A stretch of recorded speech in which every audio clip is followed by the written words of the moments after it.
Бисмиллахир-рахманир-рахим. Бар галәмнең хуҗасына Раббыбызга хәмд сана. Истигазах дип башланган ниятемә мөхәддәмә. Ниятемнең изгелеген зарур тәфсилләп китү. Бар теләгем язганымны мустахаб бер гамәл итү. Бусы кереш сүзләр инде. Менә Әл-Фатиханың беренче ул безнең ачып җибәрүче, аның безнеңчә исеме дә шулай аңлатыла. Фатиха сүрәсе ул ачып җибәрүче Коръәнне. Мәрхәмәтле һәм рәхимле Аллаһ Тәгаләнең исеме белән башлыйм эшемне диелгән беренче аятта. Менә мин дә инде шушы сүзләр белән үземнең эшемне башлап җибәрдем. Фазиләте булайрак, мәртәбәле 7 аят, Коръәнне ачучы сүрә. Гамәлдә ихлас булганнар Әл-Хәмднең шифасын күрә. Шан шәрәфле сүрә үзе, Коръәни Кәрим асылы. Әл-Фатиха белән яшәр Аллаһның иманлы кылы. Әл-Фатиха белән яшәр пәйгамбәребез өммәте. Әл-Хәмд белән башланадыр ислам дине гыйбадәте. Фәүзия ханым Мөхәммәтованың Коръән тәфсиренә мөрәҗәгать итеп язуы тәүге тапкыр. Һәр сүрәнең фазиләтләре шигъри тизмәгә салынган. Бүгенге көнгә ул 250 биттә укучы игътибарына җиткәргә әзерләп куелган, әмма әлегә электрон форматта. Укырга кыен түгел. Автор һәр сүрәнең фазиләтен укучысына аңлаешлы итеп тәфсирләп язган. Шунда ук сүзлектә урнаштырылган. Баштан ул кыска-кыска гына дүртьюллыклар гына килде күңелгә. Аннан бит инде яза 114 сүрәгә дә инде язылды инде. Һәр аятлар белән таныша. Аннан соң Коръәндә бик күп, анда бит кыссалар да күп әле менә тарихи. Пәйгамбәрләр тарихлары бит инде бик күп. Алардан инде менә ул бит инде гыйбрәт өчен бирелгән. Һәрберсе халык кешеләр укып, шунардан гыйбрәтләнсен диеп. Пәйгамбәр безнең хәдисләрендә кулландым инде. Аннары соң кулланган вакытта Коръәндә бит инде Аллаһ Тәгаләнең 99 исеме дибез. Ул инде Коръән буенча ул 99 гына түгел, 99 ул бик күп дигән аңлата икән. Артыграк та әле. Аның без белмәгәннәре дә, пәйгамбәребез белеп тә җиткермәгәннәре, Аллаһ Тәгалә үзе генә белгәннәре дә исемнәре бик күп диелгән инде. Коръәндә дә мин инде менә шушы 99 исемнән алардан да инде файдаландым. Мин нәрсә алырга тырыштым? Һәр шушы сүрәнең фазиләтен ачып бирергә, истинлеген.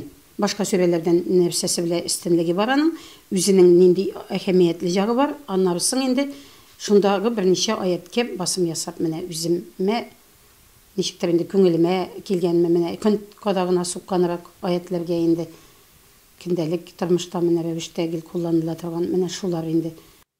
Яңа стильдә иҗат итәр өчен Фәүзия ханымга 1 ел вакыт кирәк булган. Бик дулкынланам да ди автор. Чөнки Коръән тәгълиматының асылын дөрес итеп аңлатып язу зур җаваплылык сорый. Әмма һәр сүз дәлилләнеп язылган. Бөтенләй җиңел язылды дисәм дөрес булмасы. Чөнки монда язган һәрбер сүзең өчен җавап бирергә кирәк. Дәлилләр кирәк. Аның өчен дәлилләрне табар өчен инде укырга кирәк. Коръән бит әле китабы бик изге нәрсә бит инде. Аны гел юлда алып тотып җибеп булмый. Шуның өчен инде менә мин инде шундый булсын иде дидем. Кичерәк кенә ул китап булсын иде. Шундый җиңел укылсын иде. Аны менә юлда барганда, яшьләр машина белән пробкада утырганда да карап укып үзләренә ниндидер шуннан файда ала торган булсын дигән максатта күздә тотылды. Һәм инде тагын бер алысы инде менә бу 5нче минем нинди сәбәбе дип әйтим инде. Менә Коръәннең 18нче сүрәсендә, Кахфтә сүрәсендә инде 109нчы аятта анда булай диелгән. Аллаһ Тәгаләнең әйткән сүзләрен әгәр дә дигән менә язып барсаң инде, диңгез кара булса, диңгез инде ул язу карасы булса, шул диңгез суы җитмәсе, хәтта океаннар суы да җитмәсе дигән. Менә шунардан да димәк, әле мин язам, әле ул бер тамчы гына. Монда кем генә язса да ул татарча ничә дим дә әйтмеш, ни исчерпаемый. Фәүзия ханым Коръән сүрәләренең фазиләтләрен 1992 һәм 2003 елда басылып чыккан Коръән тәфсирләренә нигезләнеп язган. Әлбәттә, мондый стильдә язарга алыну дини яктан зур әзерлек сорый. Шагыйрәнең 2010 елда хаҗга барып кайтуы, бүгенге көндә дин кануннарын төгәл үтәп яшәүе мондый җаваплы иҗат итүгә нигез булып тора да инде. Дин белән таныша башлагач, анда менә иң тип итеп вәгазьләнегез дигән сүз. Коръәндә дә бик күп очрый аятларда инде вәгазьләнергә кушкан Аллаһ Тәгалә безгә. Бу бит инде менә мин язам икән, аны кемдер укып, чынлап та үзеннән нәрсәдер алып, шуннан берең белә вәгазьләнү бит инде. Менә мин дә кемнедер вәгазьләргә тырышы кебектер инде. Аннан соң шагыйрьләрнең дә менә турында бит инде кемдер ничек дип әйтим, тискәре караш бар. Менә шагыйрьләр алар имеш инде ни, менә шайтан гына кыткысына бирелүчеләр дип шундый сүзләр ишетергә туры килә. Бик уңайсыз бит инде ул. Коръәндә алай димәгән. Ул шагыйрьләр төрле була. Менә ул анда нәрсә дигән? Яман шундый шагыйрьләргә дигән инде, яман менә Аллаһ Тәгаләне танымыйча, аның кушканнарын үтәмичә, ниндидер үзебезнең менә именно мөселманлыгыбызга каршы кеферлек белән эшләтүчеләргә таянмаска кушкан ул мөэминнәргә.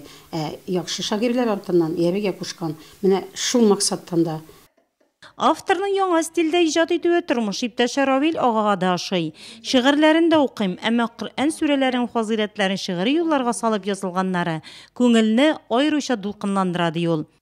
Бу шигырьләр миңа тагында бигрәк күңелгә керә. Ул башка төштән ничектер башкача жазылган сүзләр.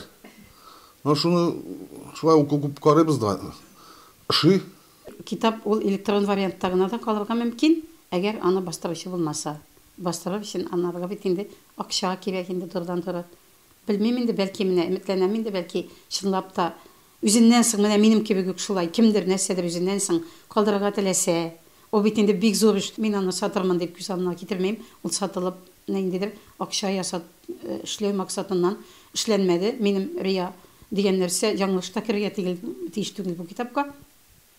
Biz аны менә шулай теләгән кешегә таратыр идек. Инде менә баштан инде 1000 генә дә булса да чыксын иде дип хыялланам инде. Баштан куркып тордым. Хәзер электрон варианты әзер бит инде. Интернет нидә ноутбукта гына яткызмыйсы иде инде. Фәүзия Мөхәммәтованың иҗаты киң кырлы, ул әле һаман эзләнүдә. Авторның шулай укучы хузурына җиткерелмәгән өр-яңа 60лап бәйте һәм мөнәҗәтләре дә әлегә электрон форматта һәм ак кәгазь битләрендә саклана. Авылдашларның язмышы яктыртылган бәйтләрне тыныч күңел белән уку мөмкин түгел. Барысы да йөрәк аша үткәрелеп языла ди шагыйрә, аларга бәяне исә укучы укыгач үзе бирер.